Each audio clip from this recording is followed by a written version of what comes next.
जब श्री कृष्ण, बलराम जी तथा उद्धव जी अक्रूर जी के घर पहुँचे, तब अक्रूर जी आगे आकर उद्धव से गले मिले और भगवान कृष्ण और बलराम जी दोनों को सादर प्रणाम किया। श्री कृष्ण, बलराम जी तथा उद्धव जी ने भी अक्रूर जी को प्रणाम किया। अक्रूर जी ने उन सबको बैठने के लिए उचित आसन दिया। जब वे सुविधापूर्वक बैठ गए, तब अक्रूर जी ने उनके चरण पखारे और वह जल अपने सिर पर छिड़का। तत्पश्चात नियमित उपासना के रूप में अक्रूर जी ने उन्हें उत्तम वस्त्र, पुष्प तथा चंदन का लेप अर्पित किया। वे तीनों ही अक्रूर जी के व्यवहार से अत्यंत संतुष्ट हो गए। तत्पश्चात भूमि पर शीश रखकर अक्रूर जी ने श्री कृष्ण के समक्ष प्रणाम किया। इसके उपरांत श्री कृष्ण के पदारविंदों को अपनी गोद में रखकर अक्रूर जी उन्हें धीरे धीरे दबाने लगे।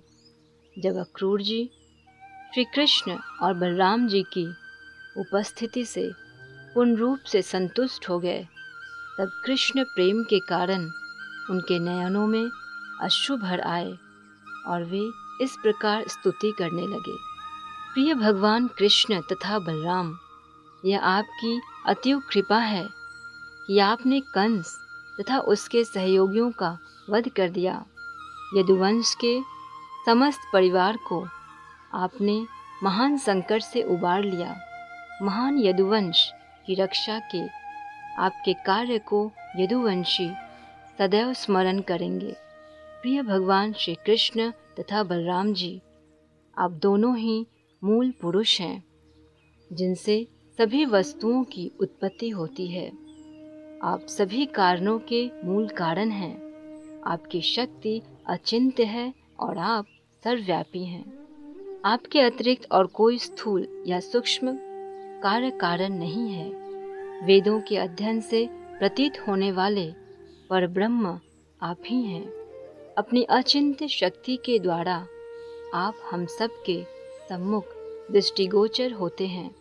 आप अपनी ही शक्तियों से इस सृष्टि की रचना करते हैं और आप स्वयं इसमें प्रवेश कर जाते हैं। इस प्रकार पंचभूत पृथ्वी, जल, अग्नि, वायु तथा आकाश विभिन्न प्रकार के शरीरों द्वारा व्यक्त सभी पदार्थों में वितरित रहते हैं।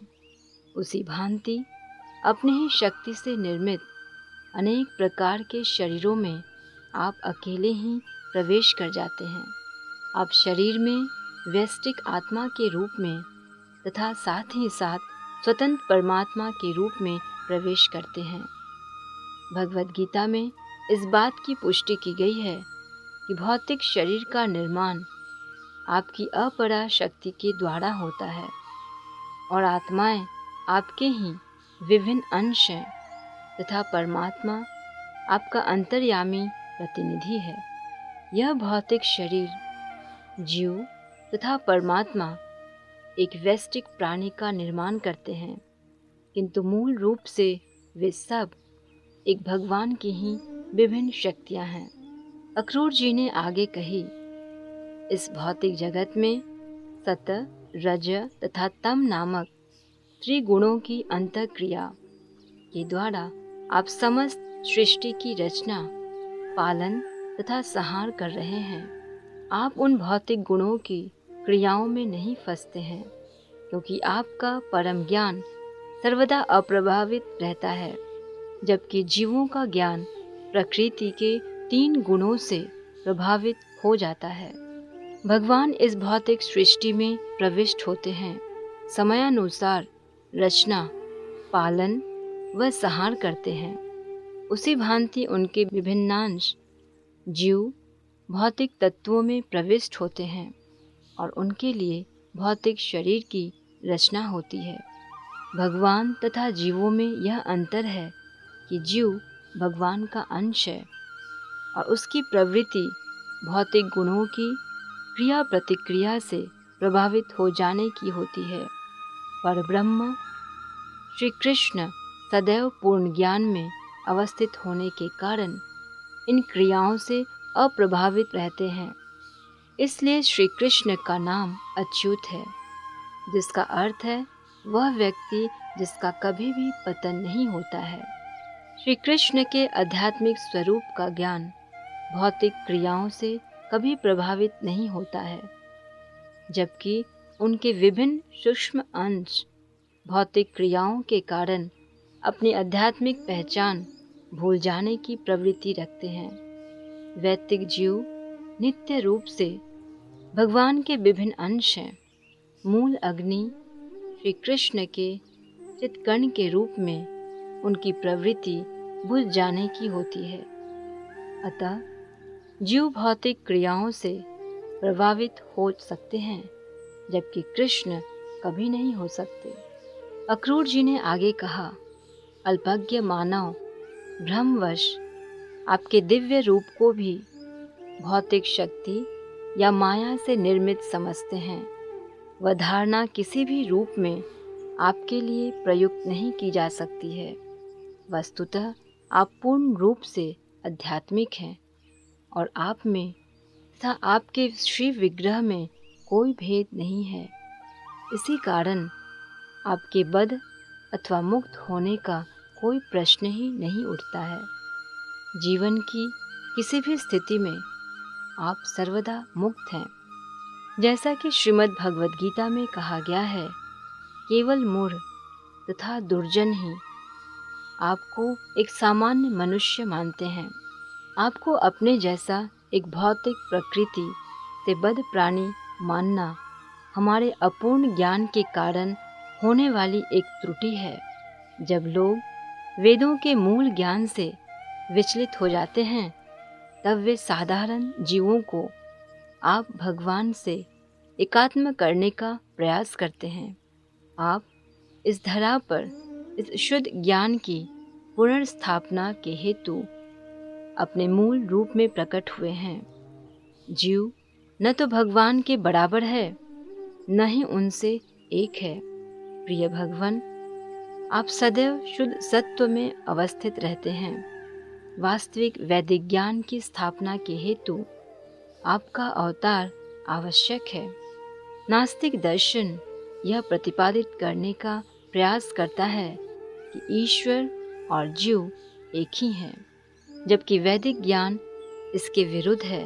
प्रिय भगवान श्री कृष्ण, इस बार आप वसुदेव के घर उनके पुत्र के रूप में प्रकट हुए हैं। आपके साथ आपके पूर्ण अंश श्री बलराम भी प्रकट हुए हैं।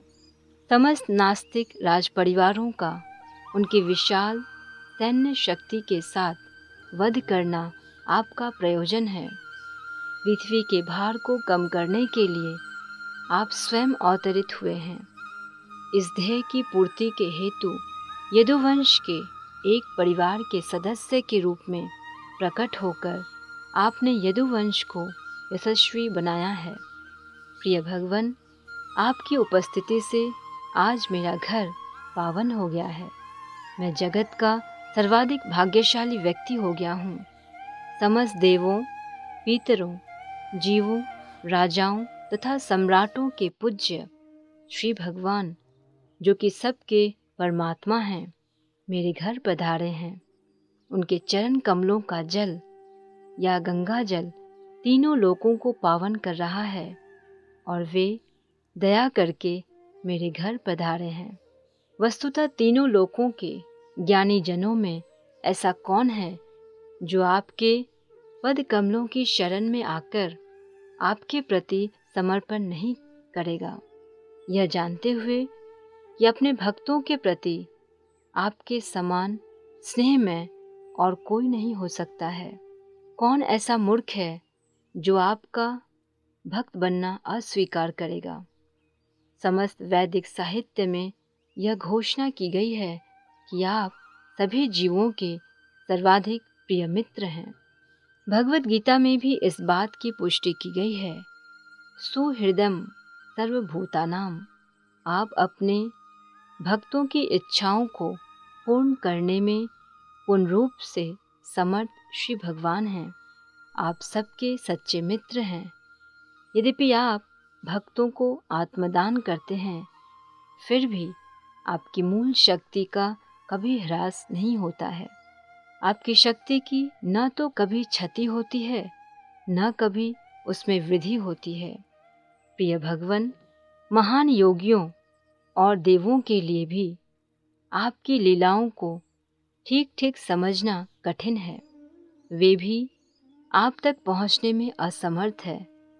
फिर भी अपनी अहेतुकी दया के कारण आप मेरे घर आने को सहमत हुए हैं। मेरे भौतिक जीवन की यात्रा का यह सर्वाधिक मांगलिक क्षण है।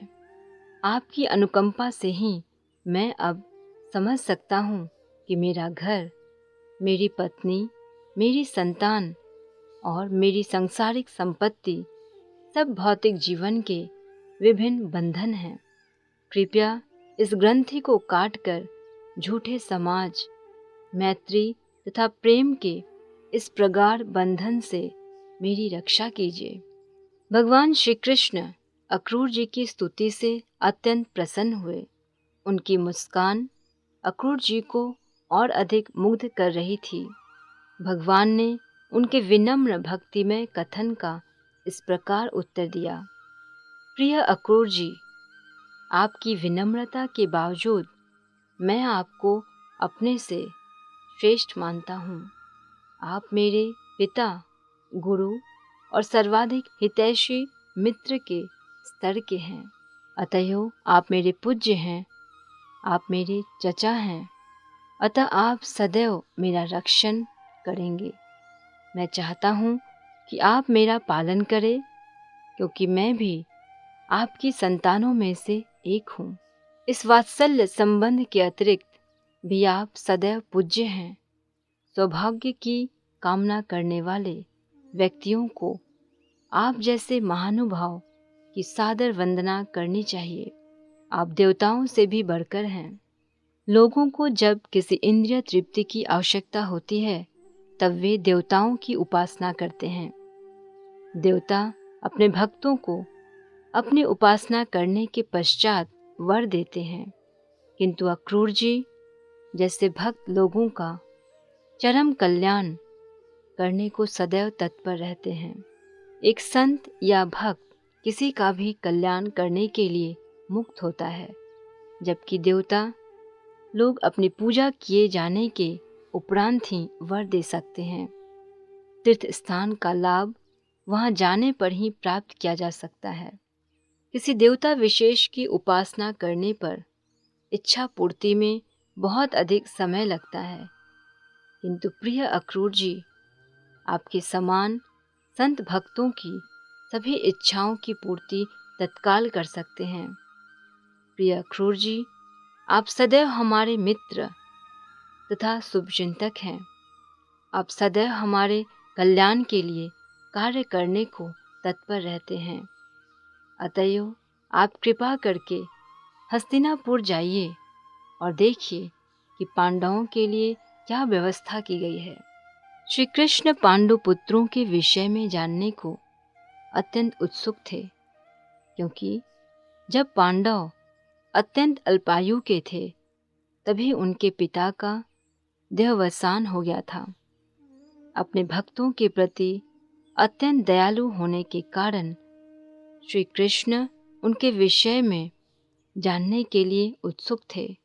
अतएव उन्होंने अक्रूर जी को भी अपना प्रतिनिधि बनाकर वास्तविक स्थिति की जानकारी प्राप्त करने के लिए हस्तिनापुर जाने के लिए कहा।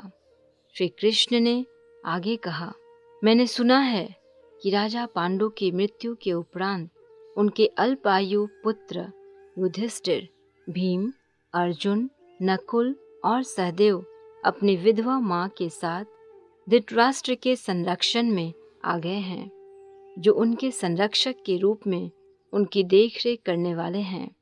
किंतु मैंने यह भी सुना है कि धृतराष्ट्र न केवल जन्म से ही अंधे हैं, अपितु वे अपने क्रूर पुत्र दुर्योधन के स्नेह में भी अंधे हैं।